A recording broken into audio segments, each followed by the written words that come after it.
Hi everyone, Jay here back again with more mobile phone photography tips for our DMCI homes communities. Our topic for today is cityscape photography and 3 tips on how to use your mobile phones to take better cityscape landscape shots. Let's go! Tip number 1, shoot in the right light, shoot in the best light. Photographing cityscapes is like photographing wild landscapes. And in nature photography, the most important principle is to always shoot in the best light. For cityscapes, that happens to be 2 very specific moments of the day, and that is what we call golden hour and twilight. So shoot at sunrise or sunset because these are the moments where the sunlight is still soft and not harsh, hindi pa matingkad yung ilaw.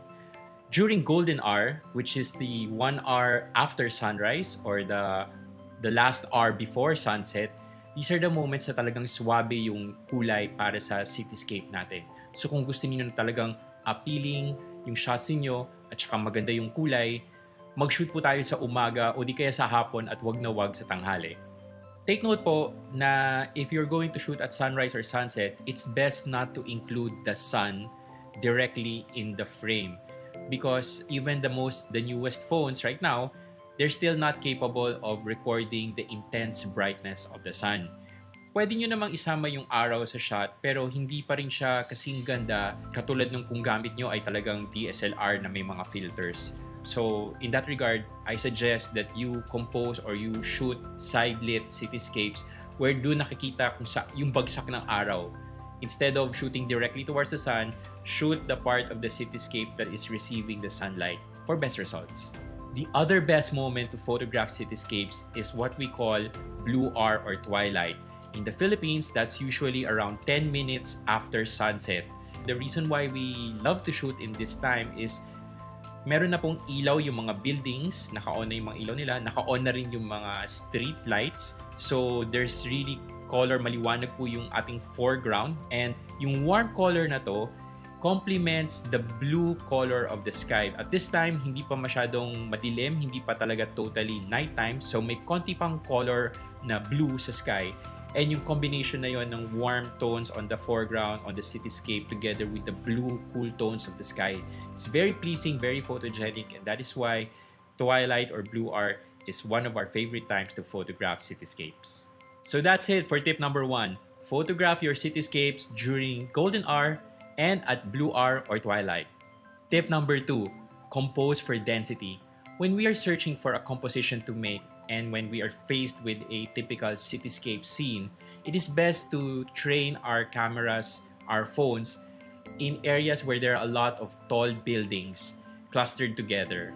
So clusters of tall buildings are more interesting, more dynamic, more interesting to look at. So you can use your zoom function of your mobile phones. That's usually done by just pinching on the screen so you can zoom, and to train your mobile phones, your cameras, to areas where there are a lot of tall buildings clustered or bunched up together to make for a more interesting shot. Tip number 3, use HDR mode. High dynamic range or HDR mode is a feature wherein our phone cameras are able to take multiple shots at different exposure levels and combine all those shots together into one photograph wherein the exposure is balanced.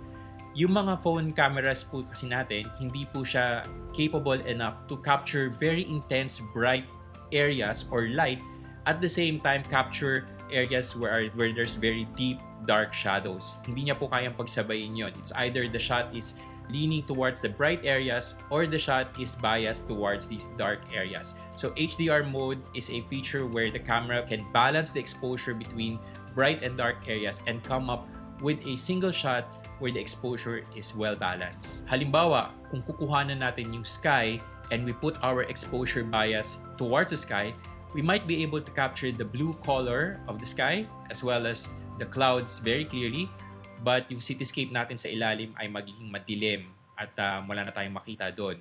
On the other hand, if we put our exposure bias towards the cityscape, towards the foreground, we might be able to reveal features on the buildings, on the houses, maliwanag na po yun, pero yung sky naman natin ay washed out or blown out.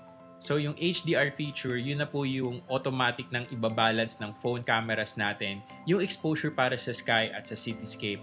Nang sa gayon, hindi na masyadong maliwanag yung nasa taas at hindi na masyadong madilim yung nasa ilalim. Balansyado na po siya. And tulad po ng pag-adjust ng exposure manually, pwede po nating itap yung screen natin, iba't ibang area sa screen natin habang naka-compose or nakatutok sa cityscape para makuha po natin yung exposure at effect na gusto natin while naka-on yung HDR mode.